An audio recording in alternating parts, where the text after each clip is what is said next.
Hi all, welcome back to my channel. ഇന്ന് നമ്മുടെ ലോകം വളർച്ചയിലും പുരോഗതിയിലും വളരെ മുന്നിലാണെന്ന് നമുക്കെല്ലാവർക്കും അറിയാം. എന്നാൽ ഈ ലോകത്തിന്റെ മറ്റൊരു വശം നോക്കുകയാണെങ്കിലോ, ഒരു നേരത്തെ ആഹാരത്തിന് വേണ്ടി കഷ്ടപ്പെടുകയും വിശപ്പ് താങ്ങാൻ കഴിയാതെ മരിക്കുകയും ചെയ്യുന്ന ഒരുപാട് തന്നെ ആൾക്കാർ നമ്മുടെ ഈ ലോകത്ത് ഇന്നും തന്നെ നിലനിൽക്കുന്നു. ഇതിനെല്ലാം ഒരു മാറ്റം എന്നത് ഒരു ഉത്തരമില്ലാത്ത ചോദ്യമാണെന്ന് നമുക്ക് എല്ലാവർക്കും അറിയാം.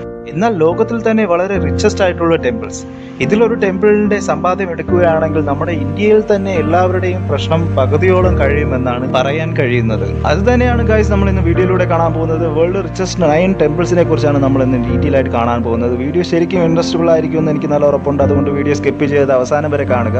വീഡിയോയിലേക്ക് പോകുന്നതിന് മുമ്പ് നിങ്ങൾ ഈ ചാനൽ ആദ്യമായാണ് കാണുന്നതെങ്കിൽ പ്ലീസ്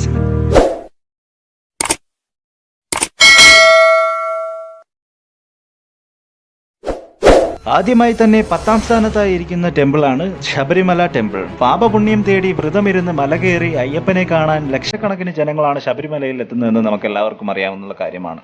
എന്നാൽ ഈ ശബരിമല ടെമ്പിൾ റിച്ചസ്റ്റ് ടെമ്പിളിൽ തന്നെ 10ാം സ്ഥാനം എത്തിയതിന് കാരണം എന്തെന്ന് വെച്ച് കഴിഞ്ഞാൽ, ഇങ്ങനെ അവിടെ അയ്യപ്പനെ കാണാൻ എത്തുന്ന ഓരോ ജനങ്ങളും പ്രസാദം മേടിക്കാതെ തിരിച്ചു പോകാറില്ല. അങ്ങനെ അവിടെ വരുന്ന ഭക്തരെല്ലാം മേടിക്കുന്ന പ്രസാദമായ അരവണ ഒരു സീസൺ ആകുമ്പോൾ തന്നെ 70 കോടി രൂപയ്ക്കാണ് വിറ്റുപോകുന്നതെന്നാണ് പറയുന്നത്. അത് മാത്രമല്ല, ടിക്കറ്റുകൾ ധാരാളമായി ഉണ്ട്. മാത്രമല്ല, അവിടെ വരുന്ന ഓരോ ഭക്തരും കൊടുക്കുന്ന കാണിക്കയായിക്കോട്ടെ, അങ്ങനെ ഒരുപാട് രീതിയിൽ തന്നെ വലിയ രീതിയിലുള്ള സമ്പാദ്യമാണ് ദേവസ്വം ബോർഡ് സമ്പാദിക്കുന്നത് ശബരിമലയിൽ നിന്ന്. അടുത്തതായി 9ാമത്തെ ലിസ്റ്റിൽ വരുന്നതാണ് പൂരി ജഗന്നാഥർ ടെമ്പിൾ. പൂരിയിലെ ജഗന്നാഥ കോവിൽ നമുക്ക് എല്ലാവർക്കും അറിയാവുന്ന കാര്യമാണ്. ഈ കോവിൽ ഇരിക്കുന്നത് വിഷ്ണുവിന്റെ ഒരു അവതാരത്തെ അടിസ്ഥാനമാക്കിയാണ്. എന്നാൽ ഈ കോവിൽ വലിയ രീതിയിൽ തന്നെ കാണിക്കകളും ഒന്നും തന്നെ എത്താറില്ല. എന്നിട്ടും ഈ ഒരു ടെമ്പിൾ എങ്ങനെയാണ് ലോകത്തിൽ തന്നെ 9ാം സ്ഥാനത്തിരിക്കുന്നതെന്ന് വെച്ച് കഴിഞ്ഞാൽ, ലോകത്തിൽ തന്നെ ഏറ്റവും കൂടുതൽ ലാൻഡുകൾക്ക് ഓണർ ആയിട്ടിരിക്കുന്ന ഒരു ദൈവമാണ് ജഗന്നാഥർ എന്ന് പറയുന്ന ഈ ഒരു കോവിലിലെ പ്രതിഷ്ഠ. എങ്ങനെയാണെന്ന് വളരെ വ്യക്തമായി പറയുകയാണെങ്കിൽ, 3000 ഏക്കർ സ്ഥലമാണ് ഈ ഒരു ദൈവത്തിന്റെ പേരിൽ രജിസ്റ്റർ ചെയ്തു വെച്ചിരിക്കുന്നത്. ഇത് എങ്ങനെയാണെന്ന് വെച്ച് കഴിഞ്ഞാൽ, രാജഭരണകാലത്ത് രാജാക്കന്മാർ ദൈവങ്ങൾക്ക് ദാനം കൊടുത്ത സ്ഥലമാണ് ഈ 3000 ഏക്കർ എന്ന് പറയുന്നത്. നിങ്ങളൊന്ന് ആലോചിച്ച് നോക്കണം, 3000 ഏക്കറാണ് ഈ ഒരു കോവിലിന്റെ പേരിൽ രജിസ്റ്റർ ചെയ്തിരിക്കുന്നത്.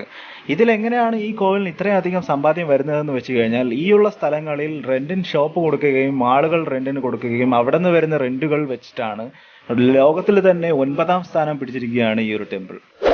ഈ ലിസ്റ്റിൽ തന്നെ 8ാമതായി വരുന്നതാണ് ഗുജറാത്തിലുള്ള സോമനാഥർ ടെമ്പിൾ.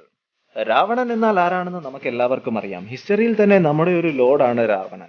എന്നാൽ രാവണൻ വളരെയധികം വലിയ ശിവഭക്തനായിരുന്നു. ആ ഒരു സമയത്ത് ശിവന്റെ ഒരു കോവിൽ നശിച്ചു കൊണ്ടിരിക്കുകയാണെന്ന് അറിഞ്ഞ രാവണൻ തന്റെ ഭടന്മാരെയും ശില്പികളെയും അയച്ച് ആ ഒരു സ്വർണത്തിൽ നിർമ്മിതമായിരുന്ന കോവിൽ ടോട്ടലി തന്നെ വെള്ളിയിൽ നിർമ്മിച്ചു കൊടുക്കുകയാണ് ചെയ്തത്.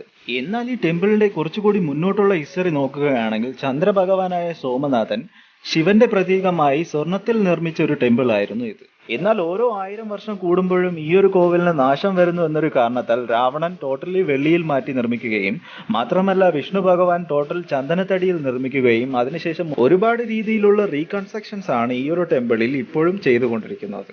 എന്നാൽ ഈ ഒരു കോവിൽ റിച്ചസ്റ്റ് ടെമ്പിളിൽ തന്നെ 8ാമത് വരാൻ കാരണം, ഇവിടെ വരുന്ന ഭക്തരെല്ലാവരും വൈരവും വൈഡൂര്യവുമാണ് കാണിക്കയായി ഈ കോവിലിൽ നൽകുന്നത്. നമ്മുടെ ലിസ്റ്റിൽ തന്നെ 7ാമത് വരുന്ന ടെമ്പിൾ നമുക്ക് എല്ലാവർക്കും അറിയാവുന്ന ടെമ്പിൾ തന്നെയാണ് ഗോൾഡൻ ടെമ്പിൾ. ഈ ഒരു കോവിലിന്റെ വരുമാനം എന്ന് പറയുന്നത് യാതൊരു രീതിയിലും അവർ വെളിപ്പെടുത്താറില്ലെന്നാണ് വലിയൊരു സത്യം. എന്നാൽ എങ്ങനെയാണ് ഈ കോവിൽ 7ാം സ്ഥാനത്തിരിക്കുന്നതെന്ന് നിങ്ങൾ ചോദിക്കുകയാണെങ്കിൽ, ഉറപ്പായിട്ടും ഇതിന്റെ മുകൾ ഭാഗം തന്നെയാണ്. ഇതിന്റെ മുകൾ ഭാഗം എന്ന് പറയുന്നത് 700 കിലോ സ്വർണം കൊണ്ടാണ് നിർമ്മിച്ചിരിക്കുന്നത്. മാത്രവുമല്ല, ടോട്ടലി തന്നെ ഈ കോവിൽ മൊത്തം സ്വർണം കൊണ്ടാണ് നിർമ്മിച്ചിരിക്കുന്നതെന്നാണ് പറയുന്നത്. നിങ്ങളൊന്ന് ആലോചിച്ച് നോക്കിക്കേ, 700 കിലോ സ്വർണമാണ് അവർ ആ കോവിലിന് മുകളിൽ തന്നെ നിർമ്മിക്കാൻ തയ്യാറാക്കിയിരിക്കുന്നത്. 6ാമത്തെ തന്നെ ലിസ്റ്റിൽ വരുന്നത് നമ്മുടെ അടുത്ത സ്റ്റേറ്റായ തമിഴ്നാട്ടിലുള്ള മധുര മീനാക്ഷി അമ്മൻ ടെമ്പിൾ ആണ്. എന്നാൽ ആ ഒരു ടെമ്പിൾ 6ാമത്തെ സ്ഥാനത്തിൽ എത്തിയത് എങ്ങനെയെന്ന് നിങ്ങൾ ചോദിച്ചു കഴിഞ്ഞാൽ, അവരുടെ റെഗുലർ ഇൻകം ആണ്. റെഗുലർ ഇൻകം എന്ന് പറയുകയാണെങ്കിൽ, അവിടെ വരുന്ന എല്ലാ ഭക്തരും എല്ലാ സ്റ്റേറ്റിൽ നിന്നും വരുന്നു എന്നതാണ് അതിന്റെ ഒരു പ്രത്യേകത. മാത്രമല്ല, വെള്ളിയാഴ്ച ദിവസങ്ങളിൽ 25,000-നും മേളിലാണ് ഭക്തർ ഇവിടെ വിസിറ്റ് ചെയ്യുന്നതെന്നാണ് അവർ പറയുന്നത്. നമ്മുടെ ലിസ്റ്റിൽ തന്നെ 5ാമതായി വരുന്നത് സിദ്ധി വിനായക ടെമ്പിൾ ആണ്. കാഴ്ചയിൽ ഒരു കോവിൽ എന്ന രീതിയിൽ നിങ്ങൾക്ക് തോന്നുകയില്ലെങ്കിലും, ഈ ഒരു ടെമ്പിൾ സ്ഥിതി ചെയ്യുന്നത് മുംബൈയിലാണ്. ഈ ഒരു കോവിൽ എങ്ങനെയാണ് സമ്പാദിക്കുന്നതെന്ന് നിങ്ങൾ ചോദിക്കുകയാണെങ്കിൽ ഈ ഒരു കോവിലിലെ റെഗുലർ വിസിറ്റേഴ്സ് തന്നെയാണ്. കാരണം എന്ന് വെച്ച് കഴിഞ്ഞാൽ സച്ചിൻ ആയിക്കോട്ടെ, നമുക്ക് എല്ലാവർക്കും അറിയാം സച്ചിൻ ആരാണെന്ന്. സച്ചിൻ ആയിക്കോട്ടെ, നമ്മുടെ ഇന്ത്യയിലെ തന്നെ ടോപ്പ് സെലിബ്രിറ്റീസ് ആയിക്കോട്ടെ, ഈ ഒരു കോവിലിലെ തന്നെ സ്ഥിരം വിസിറ്റേഴ്സ് ആണ്. ഇവരവിടെ വരുമ്പോഴെല്ലാം കൊടുക്കുന്ന ഡൊണേഷൻ എന്ന് പറയുന്നത് വളരെ അധികം വലിയൊരു എമൗണ്ട് തന്നെയാണ്. അങ്ങനെ കൊടുക്കുന്ന ഡൊണേഷൻ അത് മൾട്ടിപ്പിളായി തിരിച്ചു വരുമെന്നൊരു വിശ്വാസമാണ് എല്ലാവരിലും നിലനിൽക്കുന്നത്. ആ ഒരു രീതിയിലാണ് ഈ ഒരു കോവിൽ കൂടുതൽ ഏൺ ചെയ്തു വരുന്നത്. നമ്മുടെ ലിസ്റ്റിൽ തന്നെ 4-മതായി വരുന്നതാണ് ഷിർഡി സായിബാബ ടെമ്പിൾസ്. ഈ ഒരു ടെമ്പിളിന്റെ സമ്പാദ്യം എന്ന് പറയുന്നത് ഡൊണേഷനിലൂടെയാണ് വരുന്നത്. എന്നാൽ ഡൊണേഷനിലൂടെ 4-ാം സ്ഥാനം എങ്ങനെയാണ് ഈ ഒരു ടെമ്പിൾ എത്തിയെന്ന് ചോദിച്ചു കഴിഞ്ഞാൽ ഇതിൽ വരുന്ന ഡൊണേഷൻ തന്നെ എല്ലാം NRI ഡൊണേഷൻസ് ആണ്. അതായത് പുറം രാജ്യങ്ങളിൽ നിന്നാണ് ഈ ഒരു ടെമ്പിളിന് ഡൊണേഷൻസ് വരുന്നത്. നമ്മുടെ ലിസ്റ്റിൽ തന്നെ 3-മതായി വരുന്നതാണ് വൈഷ്ണവോ ദേവി ടെമ്പിൾ. ഈ ഒരു ടെമ്പിൾ നമുക്ക് എല്ലാവർക്കും അപരിചിതം തന്നെയായിരിക്കും. ഈ ഒരു ടെമ്പിൾ എവിടെയാണ് സ്ഥിതി ചെയ്യുന്നതെന്ന് ചോദിച്ചു കഴിഞ്ഞാൽ ജമ്മു കാശ്മീരിൽ തന്നെ കത്ര എന്ന് പറയുന്ന ഒരു സ്ഥലത്താണ്. കാണാൻ വളരെ മനോഹരവും വളരെ അത്ഭുതകരവുമായ സ്ഥലത്താണ് ഇത് സ്ഥിതി ചെയ്യുന്നത്. മാത്രമല്ല ഈ ഒരു കോവിലിന്റെ സ്ട്രക്ചർ എന്ന് പറയുന്നത് തന്നെ ടോട്ടലി ഡിഫറെന്റ് ആണ്. പോയി കണ്ടു കഴിഞ്ഞാൽ വളരെ ഭംഗിയുള്ള സ്ഥലം തന്നെയായിരിക്കും. ഈ ഒരു ടെമ്പിളിന്റെ ഇൻകം വരുന്നത് ടോട്ടലി തന്നെ ടൂറിസത്തിൽ കൂടെയാണ്. തമിഴ്നാട്ടിൽ നിന്ന് തന്നെ ഡയറക്റ്റായി ഖത്തറിലേക്ക് ഒരു ട്രെയിൻ പോകുന്നതായിരിക്കും. അതുവഴി നിങ്ങൾക്ക് ഈ ടെമ്പിളിലേക്ക് പോകാൻ കഴിയുന്നതായിരിക്കും. നമ്മുടെ ലിസ്റ്റിൽ തന്നെ 2-മതായി വരുന്നതാണ് തിരുപ്പതി വെങ്കടേശ ടെമ്പിൾ. ഈ ഒരു കോവിൽ നമുക്ക് എല്ലാവർക്കും പരിചിതമാണ്. എന്നാൽ ഇവരുടെ ഇൻകം എന്ന് പറയുന്നത് 3 കാര്യങ്ങളാണ്. ഒന്ന്, ഫസ്റ്റ് വരുന്നത് എന്ന് പറഞ്ഞു കഴിഞ്ഞാൽ ഡൊണേഷൻ. അത് ഒരുപാട് വലിയ രീതിയിലുള്ള ഡൊണേഷൻസ് ഇവർക്ക് വരാറുണ്ടെന്നാണ് പറയുന്നത്. 2-മതായി വരുന്നത് ബ്ലാക്ക് മണി, അതായത് ടാക്സ് കെട്ടാൻ മടിയുള്ള ആൾക്കാർ ഈ മണിയെല്ലാം ഈ ഒരു കോവിലിലേക്ക് നിക്ഷേപിക്കുമെന്നാണ് പറയുന്നത്. 3-മതായി വരുന്നത് തലയിലുള്ള മുടി. ലക്ഷക്കണക്കിന് ജനങ്ങളാണ് തിരുപ്പതിയിൽ മൊട്ടയടിക്കാനായി വരുന്നത്. ഇങ്ങനെ മൊട്ടയടിക്കുന്ന ആൾക്കാരുടെ മുടി ഇന്റർനാഷണൽ ലെവലിലുള്ള മൾട്ടിനാഷണൽ കമ്പനീസ് തന്നെ വലിയ രീതിയിൽ ലേലം വിളിച്ചാണ് കൊണ്ടുപോകുന്നത്. അങ്ങനെ കൊണ്ടുപോകുന്ന ഹെയറിനെല്ലാം തന്നെ വലിയ രീതിയിലുള്ള ഒരു ഇൻകം ഏണിങ്സ് ആയി തിരുപ്പതിക്ക് ലഭിക്കുന്നുണ്ട്. അടുത്തതായി നമ്മുടെ ലിസ്റ്റിൽ തന്നെ ഏറ്റവും ടോപ്പ് ലിസ്റ്റിലിരിക്കുന്ന 1-ാം സ്ഥാനത്തിരിക്കുന്ന ടെമ്പിളാണ്, ലോകത്തിൽ തന്നെ റിച്ചസ്റ്റ് ആയിട്ടുള്ള ടെമ്പിളാണ് നമ്മുടെ തിരുവനന്തപുരത്ത് സ്ഥിതി ചെയ്യുന്ന പത്മനാഭസ്വാമി ടെമ്പിൾ. എന്നാൽ ഈ ഒരു കോവിലിന്റെ സമ്പാദ്യം എന്ന് പറയുന്നത് ഇതിന്റെ ഡൊണേഷൻസോ കാണിക്കയോ ഇതൊന്നുമല്ല. ഈ ഒരു അടുത്ത സമയത്ത് തന്നെ കണ്ടുപിടിച്ച ഇതിനുള്ളിലുള്ള നിധിയാണ് ഈ ഒരു കോവിലിന്റെ സമ്പാദ്യം എന്ന് പറയുന്നത്.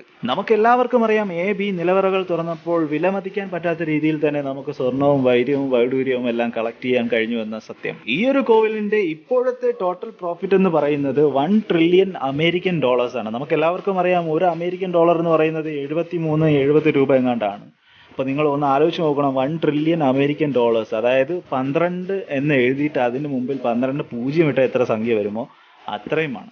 മാത്രമല്ല ഈ ഒരു നിലവറ തുറന്നതിന്റെ വ്യക്തമായ കണക്കുകൾ പുറത്തു വിട്ടിട്ടില്ല എന്നതാണ് വലിയൊരു സത്യം. ഇനിയൊരു ഏറെയും കൂടി തുറക്കാനുണ്ട്. അതിനുള്ളിൽ എന്താണെന്ന് നമുക്ക് ആർക്കും തന്നെ അറിയില്ല. ഈ ലോകം എല്ലാവരും കാത്തിരിക്കുകയാണ് അതിനുള്ളിൽ എന്താണെന്ന്. പക്ഷെ ഗവൺമെന്റ് ഇന്നും തുറക്കണോ വേണ്ടയോ എന്നൊരു ആലോചനയിൽ തന്നെയാണ്.